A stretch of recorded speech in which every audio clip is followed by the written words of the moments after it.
ಏ ದೂರ ಬರೋ ಮಗನೇ, ಮಸ್ಲೆ ಬರ್ತದೆ, ಬೀಜ ಆಗಿತ್ತದೆ. ಅಪ್ಪ ಅಪ್ಪ ಬಾರಪ್ಪ ಈಗಿಡೋದು ಹೇಳ್ಕೊಡು.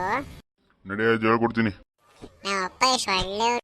ಬಟ್ಟೆ ಬೀಜಕ್ಕೆಲ್ಲ ಬಟ್ಟೆ ಬೀಜಕ್ಕೂ ಬಟ್ಟೆ ಯಾಕಪ್ಪ ಬಿಚ್ಚಬೇಕು? ಈಜುಡಿಗೆ ಕಣೋ ತಗಡು ತುಳ್ಳೆ. ಅಪ್ಪ ಬಟ್ಟೆ ಬಿಚ್ಚಿದ್ರೆ ಮಸ್ಲೆ ಬಂದು ತಿನ್ನೋದಕ್ಕೆ ಹಿಂಕೊಂಡ್ರೆ ಬೇರೆ ಬೀಜ ಅಗದು ಬಿಟ್ರೆ ನಾನಿಲ್ವೇನೋ ಅಷ್ಟು ಬಂದು ಕಾಪಾಡ್ಕೊತೀನಿ ನಡಿ.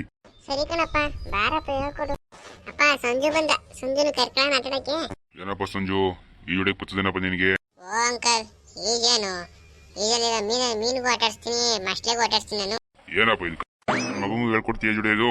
ಓ ಅಂಕಲ್ ನಿಮ್ಮ ಮಗಂಗೆ ಹೇಳ್ಕೊಡ್ತೀನಿ, ಬೇಕಾದ್ರೆ ನಿಮ್ಮ ಹೆಂಡತಿಗೂ ಹೇಳ್ಕೊಡ್ತೀನಿ. ಏನೋ ಸಿದ್ದು ಹಿಂಗೆ ಮಾತಾಡ್ತಾನೆ, ಇವು ನಿನ್ನ ಫ್ರೆಂಡ್ ಅಲ್ಲ ಕಣೋ, ಶಾರ್ಟ್ ಫ್ರೆಂಡು. ಇಲ್ಲ ಸಂಜು ತುಂಬಾ ಒಳ್ಳೆಯವನು, ಮನೆಗೆ ಬಾಳಿಗೆ ತುಣ್ಣೆ ಕಚ್ಚಕ್ ಬರಲ್ಲ. ಓ ಅಂಕಲ್ ಅಪ್ಪ ಕರೀತೀನಿ, ಟಾಟಾ ಬಾಯ್. ನೀ ಹಂಗ ಈಗ ಹೊಡ್ಕೊಳ್ರಿ, ತಿನ್ನಾಗಿ ಕೇಳ್ರಿ ನೀರುಗಳು ಹೋಗಿ. ನೀ ಮಳೆ ಹಿಂಗೆ ಮಾತು ಹೆಂಗೆ ಆಡ್ಬೇಕಂತ ಹೇಳ್ಕೊಡ್ತೇವೆ ಸಂಜಯ್.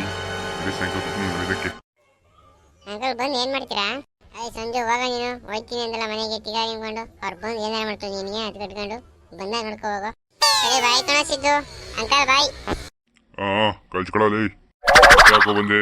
ಅಲ್ಲ ಅಂಕಲ್ ಕೊನೆ ಸಾರಿ ನಿಮ್ಮ ಮಗ ನೀವಿಬ್ರು ಒಟ್ಟಿಗೆ ಹೋಯ್ತಾ ಇರೋದು ಈಜುಡಕ್ಕೆ, ಅದೇ ಆಲ್ದ ವಿಷಯ ಹೇಳ್ಬಿಟ್ಟು ಹೋಗೋಣ ಅಂತ. ನಡಿಯವನು ಯಾವನು ತಿಕ್ಕ ಮುಕ್ಲಿ ಮುಚ್ಕೊಂಡು